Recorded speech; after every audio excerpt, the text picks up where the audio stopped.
creative inspiration, mojo or wow, whatever you like to call it, it certainly comes in ebbs and flows, and I've definitely been on a downer with it probably for the past maybe 3 to 4 months. Things happen, things have changed, life happens, and it just kind of knocked me off track with a good creative streak that I was having, and I found it really, really hard to get it back again. I am pleased to say that I think I'm definitely on the up, but I have had to kind of really think consciously about how to get it back and how to get it on the flow again, because it's something I love so much, and I was feeling really frustrated with the fact that I wasn't loving it, and it's not been easy actually to get it back, but I think we're getting there, and I've put these few kind of little tools into place to try and really reignite that passion, and I thought perhaps you would find them useful if you're suffering with this too, or maybe you have done it in the past, or you will in the future, or you know someone that is, because when you love doing something you want to continue love doing it. So hopefully,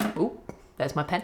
Hopefully you will find this useful, and I'm going to start with the first thing that I find really useful to keep creative ideas and passions going, and that is to do something else. And in my case, it's exercise, because I find that exercising really gets those juices flowing, gives you freedom of thought, it keeps you fresh, endorphins, all of those good hormones going. And when I run particularly, I have some really, really good ideas, so that's what I'm going to go and do now.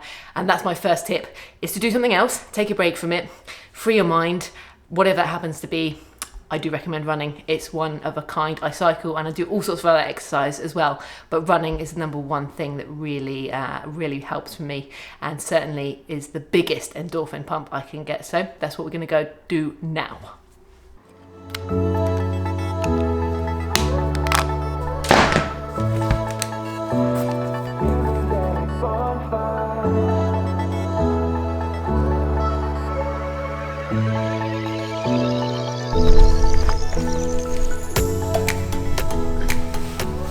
Secondly, before I get this run underway, write things down. This has worked really, really well for me.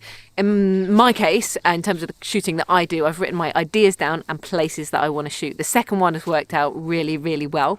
I've written some pretty outlandish places down around the world, as well as some more local ones, kind of just little places that you could go to in different weather conditions, and just having them written down, A, the act of writing it down, and B, then revisiting it when you're having a low moment of creativity. You might just think, oh, the weather would be really good for that, I'll go out and shoot that. And it worked perfectly well this week. Again, I'm in ups and downs still, a little bit of a low creative mode, but wanted to get out there and shoot. And I'd had enough plan that I wanted to go to East London, Shoreditch, and shoot some street photography, give it a whirl. I don't do much of it, so I made a plan with a friend, got it in the diary, and it therefore happened. Even though the weather wasn't very good, I could have made all the excuses under the sun, got out there, took the camera out, and absolutely loved it and got a real buzz off it. And it just keeps the ball rolling, keeps the creative flow going. Even if it's not a super banger shot, just keeps you clicking away.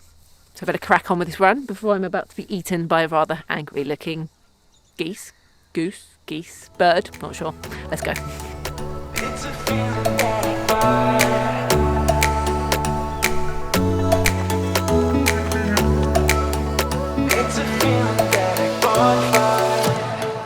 Third tip is to shoot every day. Now, this is something I challenge myself to from a creative point of view, because it's nice to capture the memories, but two, I think if you actually force yourself to try and take a photo, not just any old photo, but try and make something that's ordinary in your day, a cup of coffee, some food, a little detail, whatever happens to be a place you're walking through, try and make it look as best as you can, whether that be with your phone or your camera, whatever it is, take a shot, be proud of it, maybe make a nice little edit on it. Again, it's just these little compound, regular shots and actions taken to keep creative and to keep shooting that keep compounding and keep the rhythm going. I love doing this, and it's actually one of the reasons that I do post quite regularly on my Instagram. Not just to post, but I like to take the shot and then have that kind of commitment to myself that I'll post it maybe on my Instagram stories or something like that on my second account, where I just share some little behind the scenes bits and pieces. Give it a whirl. It's one that definitely works for me.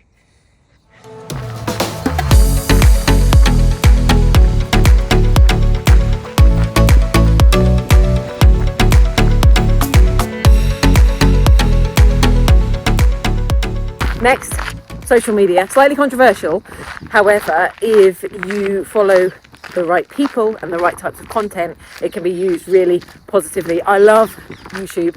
It is probably my biggest form of outside inspiration. I follow a lot of photographers that create really, really good content, and indeed other creators as well, mostly in the fitness space, that are promoting really positive messages to get out there, to do things that keep their motivation high as well. And it only takes 1 little minute in a video, or one thing that they've said, maybe me to go out on that run, or to pick the camera up and try that little project. You know, they might not even be traveling around the world doing something crazy, sometimes they are, but you've got to try and see that in the right way, not to feel negative about it that you're not doing that thing, but potentially just pick out little bits and pieces that you can do to keep your creative juices flowing. So follow people you enjoy watching, that you find positive and that you find motivational, because it can be really, really useful and powerful tool, and of course it's on hand all the time. But definitely curate your feed.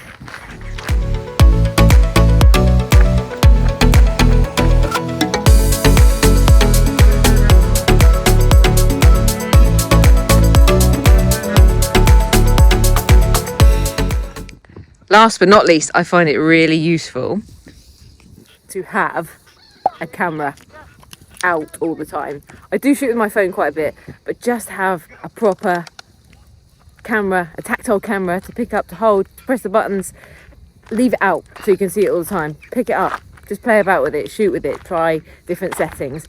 It's just nice, and I think it gets your mind in the zone of photography and of creativity, and really, really making some nice shots. So if you have a proper camera, any kind of camera, leave it out so you see it every day. You pick it up and it goes back to that idea of shooting every day, even if it's just little bits and pieces. Put it in your bag, take it with you wherever you're going. You never know what you might see. So I hope you found these 5 tips useful.